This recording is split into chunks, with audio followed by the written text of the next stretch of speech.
For the first time, I think Governor Ratti was very clever. He didn't tell the goons to come and attack us, or rather the border guys. Actually, what he did is to ask them to go and be stationed in the place so that they don't come to where we are holding a rally, because he believed that our numbers would be more if the borders were there. But they went, they stayed where they were. We finished the rally in Kisii town, and now started moving towards Keumbu. And then from Keumbu we would go to Keroka and then finish the rally. What actually happened is that, yes, when we arrived in Kisii town, it was an astounding function. It was very good. There was no issue. People spoke. And when we were now leaving, getting out of Kisii town and going to Keroka, is when we found this group of more than 1,000 young men and individuals with arrows, bows, and djembe sticks, shouting two-term and saying we are abusing their MP, Zahir Jando, who's my friend. And that is how the skirmishes began. As a result, when now we were escaping from Keroka itself, from Keumbu, is when the young man, Mapinduzi, who died. Actually, what happened is that when the vehicle he was in was getting over, when you are driving through Keumbu, there's a market there. And when you're driving over the market, there are bumps. So because we were under so much speed, when the vehicle they were using, and he was actually in the vehicle because he was one of the sound people, he then slipped. And he fell out and he hit his head on the floor. I was just ahead of him. A stone came through. I was sitting in Justice Maraga's car. It was me and Justice because when we travel in groups. Yes. And if you saw even the whole rally, I was always sitting with him. And there was a stone which hit Justice Maraga's car from the back and the side. The stone crossed over to where I was in the middle, and the security guy in the front was not affected. Then there was another security guy on the right. And we then managed, somehow our driver managed to go around the guys who were carrying the stones. They did not hit our windscreen. And then we left, and as we passed the place, we then went to Keroka. In Keroka, there were also goons organized, only that our team overpowered them and chased them away from town, in fact, to some 2 schools. And also the good thing, what happens, the people arranging the goons these days, what they do, those goons who were in Keroka were being called by, of course, none other than the people who are against us, being told to go and be given handouts, so that they also don't attend the rally, because it looks like our rallies have really been affecting somebody. But somehow we finished. Yeah. So when you say that our team overpowered them, who is this? I mean, you see, when we travel, when we are in groups, we have security. It's not that we travel alone. So when we were getting into Keroka, that's when this group which was going to attack us were being pushed away by the crowd and by our security. Finally, they left. Who is part of your security? We have, like me, have a bodyguard. You know, I have a bodyguard. All MPs have bodyguards. We have private security guys with arms and everything. We have security people. And I'm saying that, Sam, because I'm also, as you know, a victim of political violence. Because years ago, I was injured, and I live with that pain up to now. In a political situation where we were just demonstrating, escorting the late Raila Amolo Odinga from the airport to Uhuru Park. And of course, then the regime felt that it wasn't right, we shouldn't have done that, and I got injured in the process. I am seeing that the violence is becoming even more now. Because, and I don't know whether this regime is running scared, because, I mean, when you look at where the violence is being observed, it is in places where those of us who believe in the fact that William Ruto should serve 1 term and leave office, we always get attacked by those that think that he should continue in office. And there's a lot of violence that we have seen over the period. I think when you look at that team that was out there, attacking their convoy. Really, these are armed militia, because it's so bows and arrows, rungus, machetes.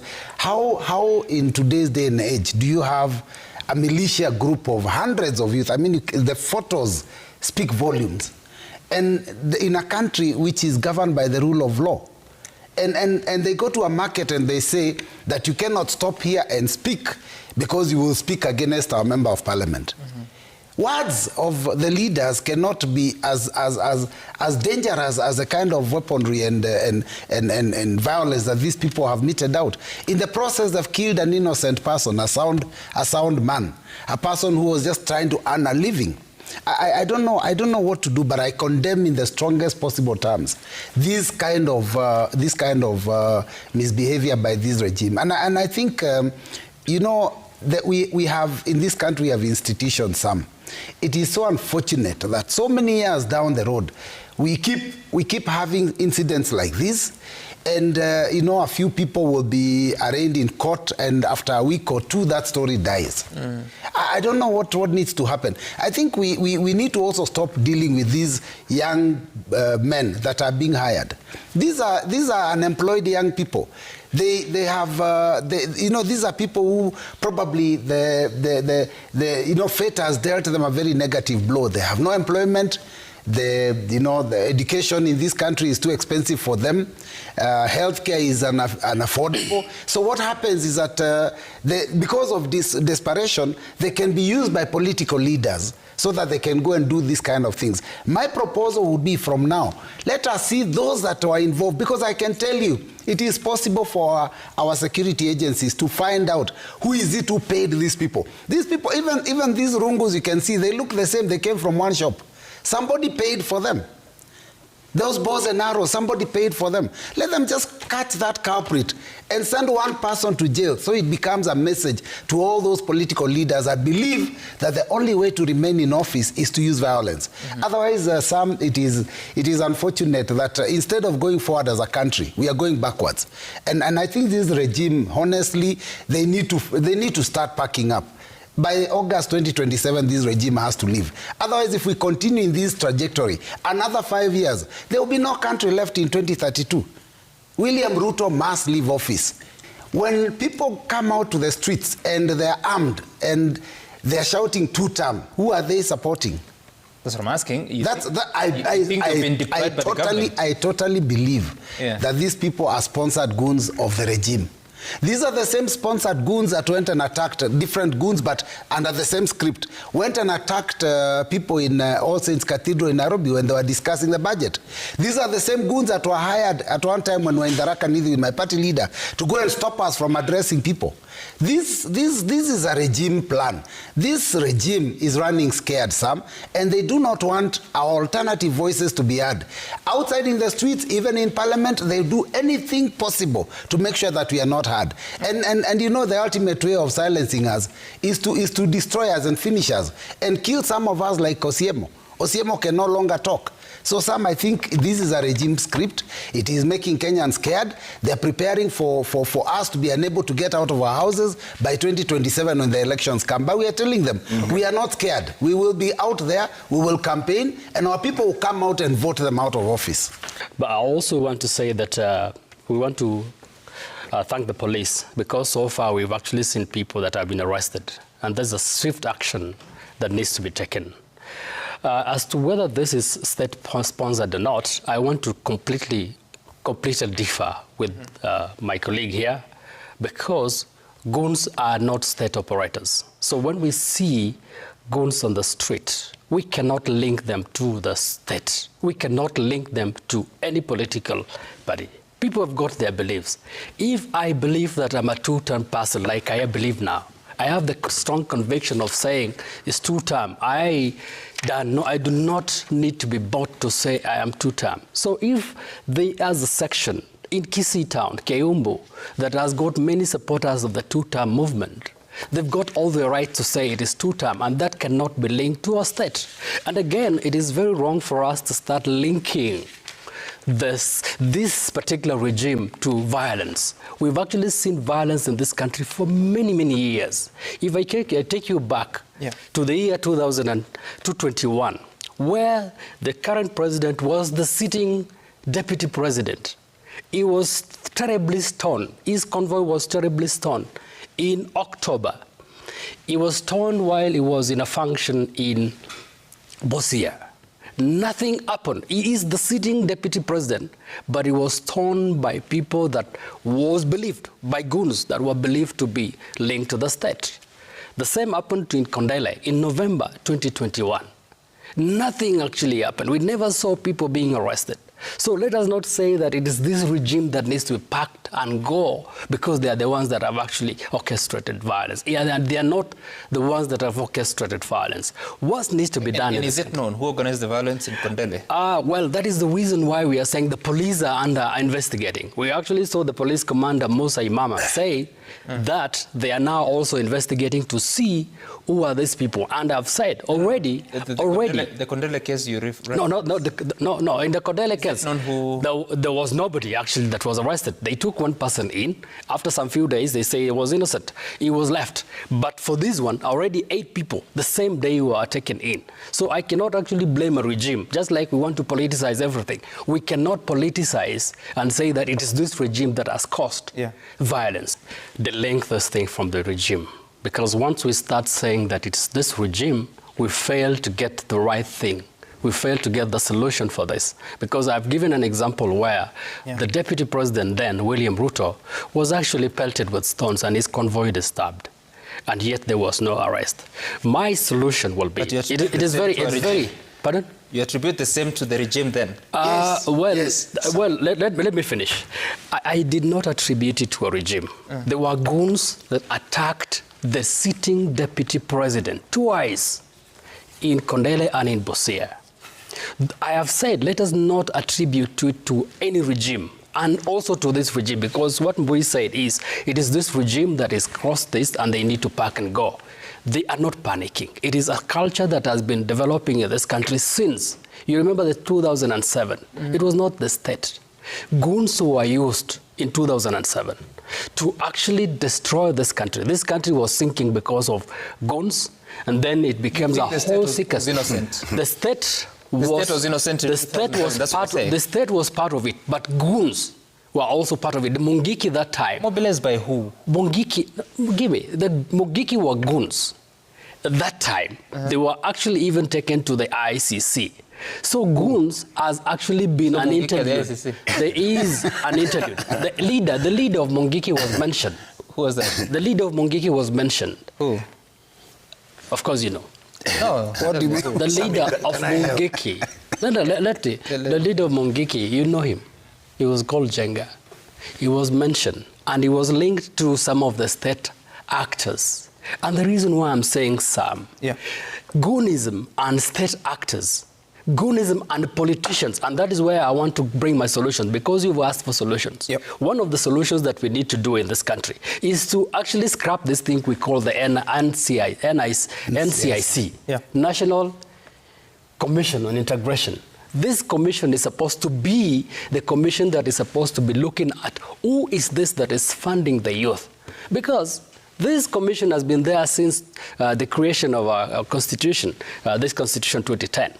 We've actually, even before this constitution of 2010, this commission has been there. It has been the most useless commission that ever exists. Because even today, this commission can come and investigate and see who is this that is funding the youth. Once you are found to be the one funding the youth, let you be taken culpable, so that even if you are a politician, you are barred from running in political office. Because this commission does not do that. That is one of the things that we need to scrap this commission, or increase the powers of this commission to be able to take action.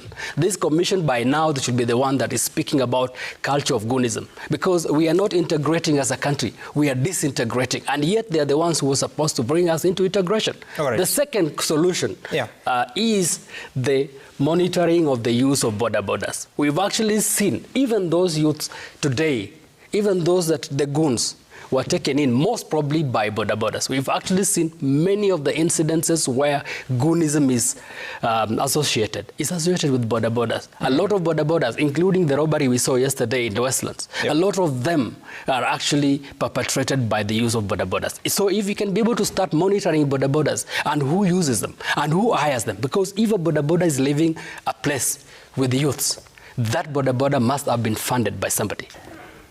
The events that happened in Keumbu is a culmination of various events which have happened in other places. when we went to Kisumu to go and hold a rally, a border chair stood up on TV.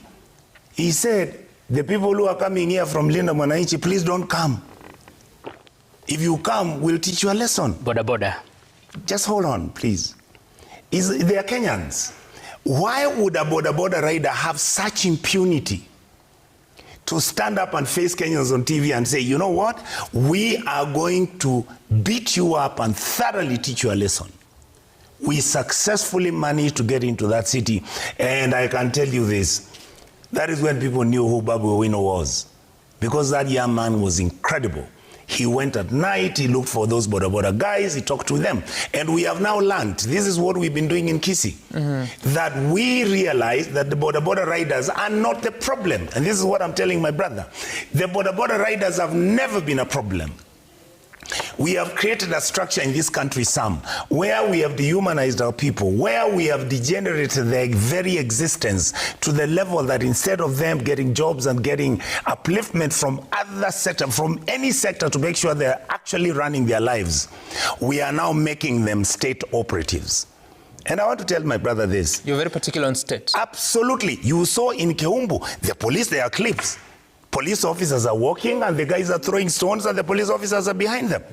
The team that was running the Keumbu police station, the OCS who was there, had been brought a day before with a team of 7 guys. The team which was there before had been transferred, all of them, 9 people. Reason? Because they were not, quote unquote, listening to government. Because they were, quote unquote, one term. And I can tell you some, those police officers, leave those ones who are in Keumbu. When we walk around Kisii town, what were the police officers telling us? Bwana Onyonka, sisi ni one term, wachana story. That is where we are today. And the government needs to understand. And isn't that part of the problem? Because when a state organ, yes, security organ starts to take sides, whether it's individual or not, I can tell you how this. Then do they respond? They are human beings. If I have a police officer telling me, Onyonka, we are one term, and is not perpetrating violence, and is not injuring a person who's 2 term, I have no problem with that. He is free to be democratic. He is free to make his argument. But there's another officer who will say they are 2 term. Yes. How are they supposed to behave? He is supposed to follow the law. Your democratic right to be 2 term doesn't stop you from arresting a thief who's stealing from somebody who's 1 term. This argument that a police officer, because the government exists and the government is the one which gives police officers salary, and therefore police officers are supposed to be hired and told how they have to punish anybody who's against the government. Yep. We are not against the government intending to overthrow the government. We are against the government because it's a democratic right to discuss issues affecting Kenyans, because our constitution allows me as a senator to oversight government. And if I say, I mean, look at the Daily Nation today, what is it? People have been eating SHA money. What do you want me to go and tell people when I'm in Keumbu? How the government is great, how everything is perfect. When Mapinduzi is killed, do I need to then stand up and start talking about, oh, you see, this thing was not done by government. In fact, it was just 2 badly behaved individuals or 9. You saw the youths in Keumbu. They have got machetes, they had arrows. They were all sitting at the police station with the police officers until we arrived. Is that so? It's a fact. With the weapons? Yes. They were there. There is a county security team. Which police station? It's Keumbu. Keumbu police. It's right there where you saw that market is, about 10 meters from that place. So what we are saying, if the government does not understand that for us, we must have our say. The government can continue doing their thing. They are happy. They are employing all their relatives. They are happy. They have got state resources. You see Wandai this morning is saying it is our time to eat the money. Wandai thinks that we are actually angry because he's eating. No, what we are saying, Wandai, we are not angry because you are eating. We are angry because you are eating things of poor people. You are eating money which is supposed to buy medicines. You are eating money which is supposed to do roads. You are eating money which is supposed to help our most vulnerable. And yet he's busy taunting and telling us that we cannot go to where he is. We cannot go to Luo Nyanza or Kisii Nyanza and campaign. We are fighting with my governor, Kisii County, not because some I want to be governor. No, or anybody else. There are 5 guys who want to be governor. What we are saying, I want my governor to give me the opportunity to tell people whether he has done a good job or not. And if I make my case, let me also allow my governor to make his case how good he has performed. I want the president to give Kenyans an opportunity to tell them, I've done this, I've done this, I've done this. When I see people heckling and shouting one time and President Ruto is talking, I feel bad. Because I want the presidency to be respected. We may dislike William Ruto, but we shouldn't hate him. What we want is to tell him, this is a country where all of us belong. And we have no option but to make sure we fix this country. We can't fix this country when you are asking goons to come and attack me if I've gone to Kisii County like it happened last year. We went for a committee of health to go and do oversight. And I'm standing making a speech where the committee is standing and 14 guys walk in with rungus and they're chasing me and the committee members and telling us how we are wasting our time. Who told them that the governor is supposed to tell us what he has done with money for health? Can you imagine if that is cascaded the whole republic? Yeah. And indeed, what I agree with my colleague about on only one thing, now the leaders who feel threatened, like very many people are saying, my friend, I have never had an issue. I have never disagreed with Zai Janda. Zai is a young man who, in fact, he started his politics after me because he used to say I'm the one he used to look at as a role model and everything. Imagine a stone going through Justice Maraga's car and me, and I'm supposed to be Zairi's friend. Now, if I died, would he have come to my funeral to come and tell people how I was a good leader and he's so sorry? These are the things we are saying. Okay. You don't have to kill anybody to make your point. We can make our points, we can make our argument as one term, and we want 2 terms to make a point. Let us leave Kenyans in the middle to make the decision, because even after the elections are over, we would want the state and the country to continue functioning because we have no other country to go to. The goons, as we are saying, could be sponsored by individuals. Individuals that are well connected, and those individuals are most probably politicians. The reason why the police is asking the member of parliament to come and record a statement is because they believe that this individual probably could have. And so that is where NCIC come in. They are the ones that are supposed to integrate this country. It's the National Commission for Integration. So that if anything happens, you remember during the last regime, they even banned a song. There was a song that was being sung. And they say that song is a threat to the national integration of this country. And so it is their role. I do not really say, as much as they cannot... Honestly, Mheshimiwa Lote, you sat in Parliament and passed a budget. I don't know whether you are present, but you sit in Parliament. Passed the budget, yes. They passed a budget that allocated 64 billion shillings to the National Intelligence Service and another 144 billion shillings to the National Police Service, and that includes the DCI. How much did they allocate to NCIC? NCIC got little money.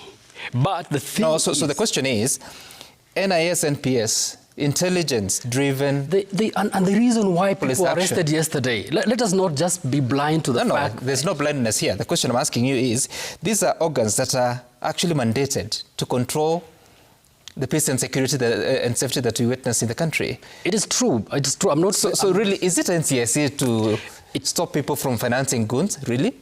It is the role of NCIC. If, for example, NCIC was able to say, we are banning this song from being sung. What song? There was a song that was sung, Atu Pangwingwi. Atu Pangwingwi was a song that was banned. I'm talking about now, Keumbu. No, and the reason, I'm giving what is the role of NCIC I'm giving an example of last time so that we can be able to know the roles of NCIC. NCIC is supposed to go beyond that level to even lead us. So what could have NCIC done in Keumbu? That's my question. That's the reason why I say we do not need an NCIC, because I said, if you listen to my statement earlier, NCIC by now could be the first institution to be talking about integration, because this country is disintegrating by what others are doing. But you know, talking hasn't helped much. And if do you believe there's someone recruiting these people on borders to go and commit those offenses they are committing? And that is what NCIC is supposed to be. After investigating, NCIC is supposed to get all of this person. Not DCI? And the DCI is doing it. But NCIC, once this person has been gotten out, that is the role of NCIC.